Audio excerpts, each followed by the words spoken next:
Bismillahirrahmanirrahim. Assalamualaikum warahmatullahi wabarakatuh.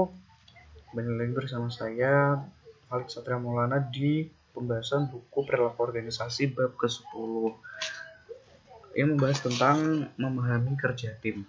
Jadi langsung saja. Yang pertama ada perbedaan antara kelompok dan tim.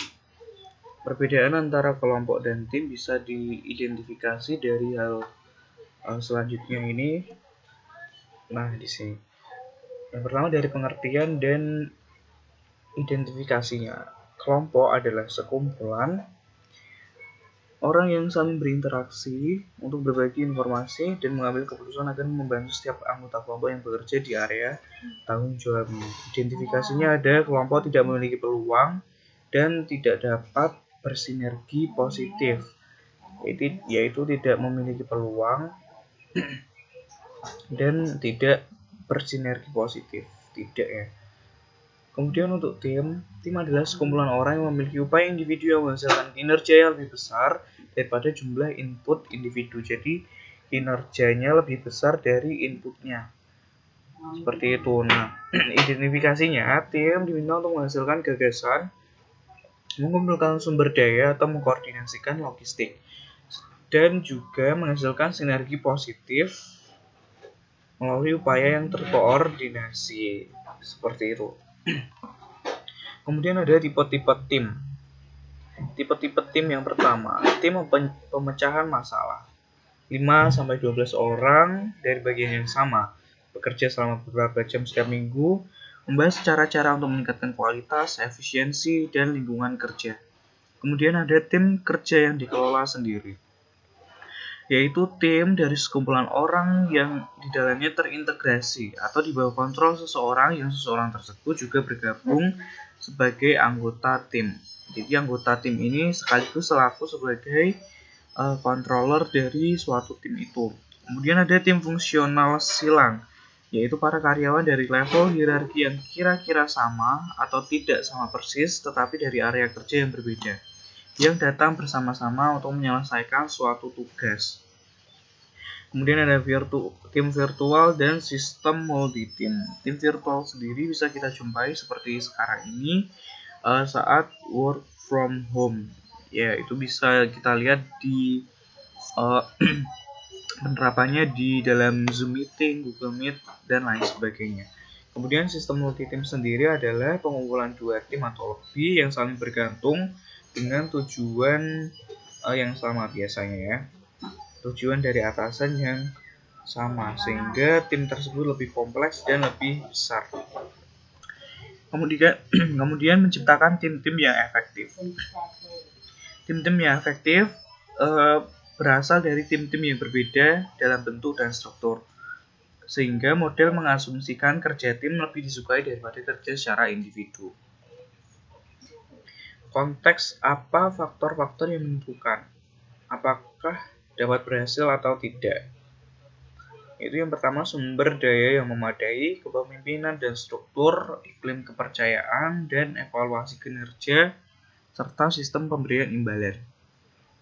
Sumber daya yang memadai di sini, tim bisa dikatakan sebagai bagian dari sistem organisasi yang lebih luas dan bergantung, sehingga kelangkaan sumber daya dapat menurunkan kemampuan kerja tim dan tujuan yang akan dicapai. Kelangkaan akan menurunkan kemampuan kerja tim.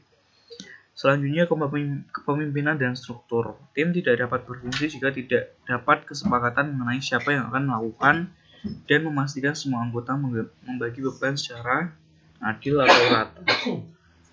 Kemudian, iklim kepercayaan. Kepercayaan antara anggota tim memfasilitasi kerjasama, menurunkan kebutuhan memonitor dan mengikat para anggota di sekeliling keyakinan bahwa orang lain dalam tim tidak akan mengambil keuntungan dari mereka.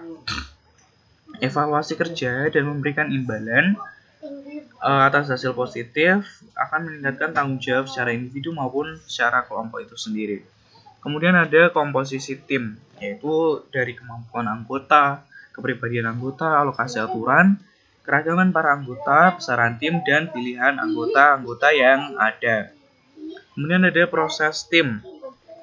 Proses tim di sini ada rencana dan tujuan umum, tujuan spesifik, dan keberhasilan tim. Rencana dan tujuan umum, tim-tim yang selektif atau efektif mulai menganalisis misi dan tim itu sendiri mengembangkan tujuan-tujuan untuk mencapai misi tersebut.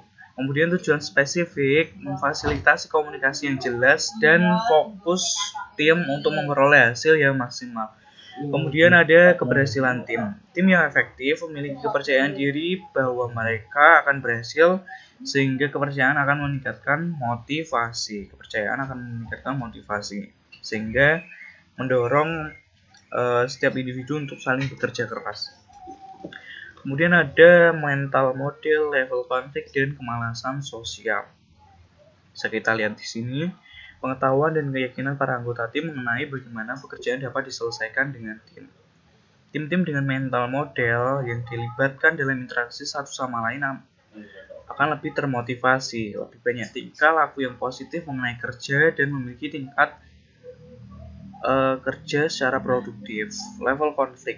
Hubungan konflik adalah hal yang didasarkan pada ketidakcocokan interpersonal, ketegangan, dan kebencian yang terjadi di dalamnya. Kemudian konflik tugas, ketika tim tidak sepakat mengenai suatu tugas dalam mencapai tujuan tertentu. Sehingga cara menyelesaikan konflik dengan cara membuat perbedaan secara efektif dan yang tidak efektif. Atau bisa antara menggunakan mayoritas dan minoritas atau prioritas seperti itu. Kemudian ada kemalasan sosial yang timbul ketika kontribusi tidak dapat diidentifikasi. Selanjutnya mengubah individu menjadi pemain tim. Ini pemilihan atau merekrut para pemain tim atau pekerja tim.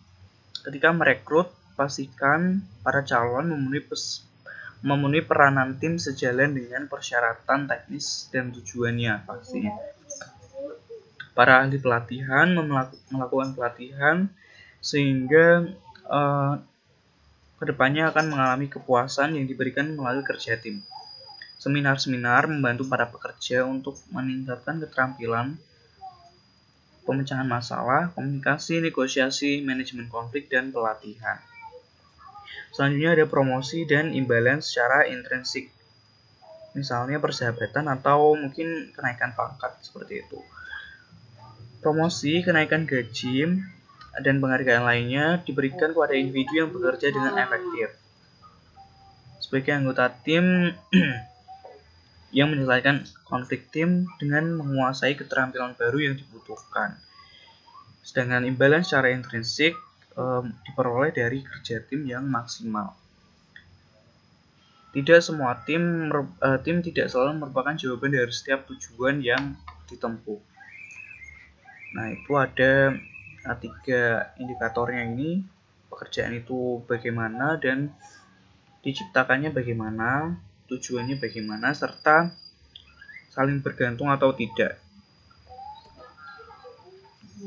Jadi sebelum terburu-buru untuk mengimplementasikan tim, berhati-hati dalam menilai pekerjaan tersebut memerlukan atau memperoleh manfaat dari usaha secara kolektif atau tidak. Nah, jadi apakah pekerjaan itu lebih baik dilakukan lebih dari satu orang atau individu saja? Kemudian apakah pekerjaan itu kalau misalkan efektif dilakukan seseorang maka akan lebih baik. Apabila harus dilakukan secara tim maka itu juga harus dipertimbangkan. Apakah pekerjaan akan menciptakan tujuan yang umum atau menetapkan tujuan bagi orang-orang di dalam kelompok? Itu dilihat secara tujuan individu dan tujuan keseluruhan, serta menentukan apakah para anggota kelompok saling bergantung atau tidak antara satu sama lain.